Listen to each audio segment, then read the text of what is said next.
जय श्री कृष्णा। राधे राधे। मैं आपके सामने श्री भगवत गीता यथारूप पढ़ रही हूँ। ओके। यद्यपि भगवत गीता का व्यापक प्रकाशन और पाठन होता रहा है, किंतु मूलतः यह संस्कृत महाकाव्य महाभारत की एक उपकथा के रूप में प्राप्त है। महाभारत में वर्तमान कलयुग तक की घटनाओं का विवरण मिलता है। इसी युग के प्रारंभ में आज से लगभग 4000 वर्ष पूर्व भगवान श्री कृष्ण ने अपने मित्र तथा भक्त अर्जुन को भगवत गीता का उपदेश दिया था।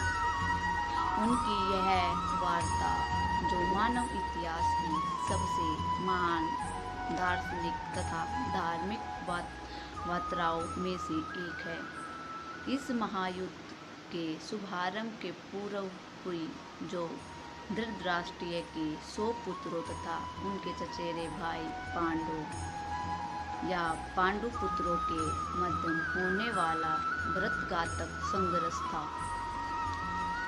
धृतराष्ट्र तथा पांडु भाई भाई थे, जिनका जन्म कुरु वंश में हुआ था और वे राजा भरत के वंशज थे, जिनके नाम पर ही महाभारत नाम पड़ा। चूंकि बड़ा भाई धृतराष्ट्र जन्म से अंधा था, अतएव राजसिंहासन उसे न मिलकर उसके छोटे भाई पांडु को मिला।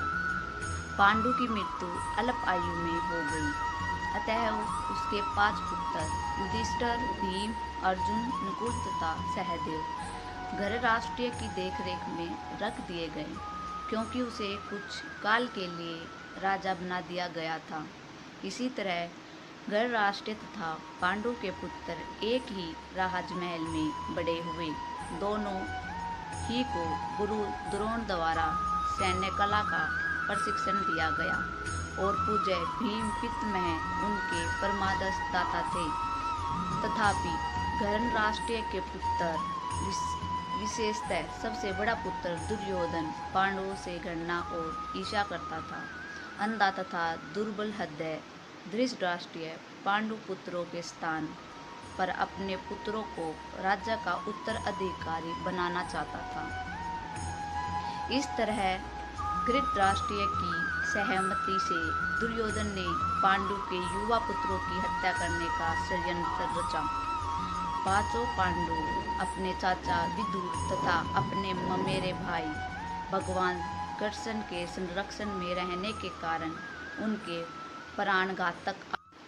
भगवान कृष्ण कोई सामान्य व्यक्ति नहीं था, अपितु साक्षात परम ईश्वर है, जिन्होंने इस धर्म धाम में अवतार लिया था और अब एक समकालीन राजकुमार की भूमिका निभा रहे थे। वे पांडु की पत्नी कुंती या प्रथा पांडवों की माता के भतीजे थे। इस तरह संबंधित के रूप में तथा धर्म के शासक पालक होने के कारण वे धर्मपरायण पांडु पुत्रों का पक्ष लेते रहे और उनकी रक्षा करते रहे।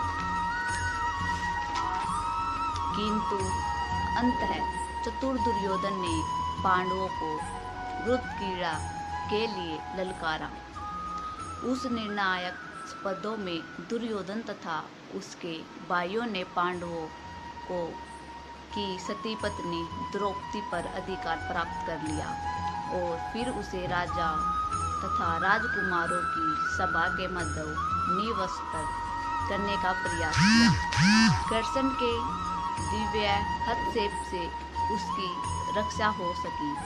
उस घृण क्रीड़ा में छल के प्रयोग के कारण पांडवों की हार हुई।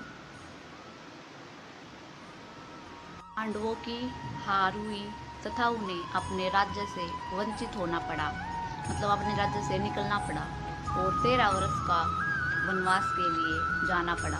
वनवास से लौटकर पांडवों ने धर्म समता विधि से दुर्योधन से अपना राज्य मांगा, किंतु उसने देने से इनकार कर दिया।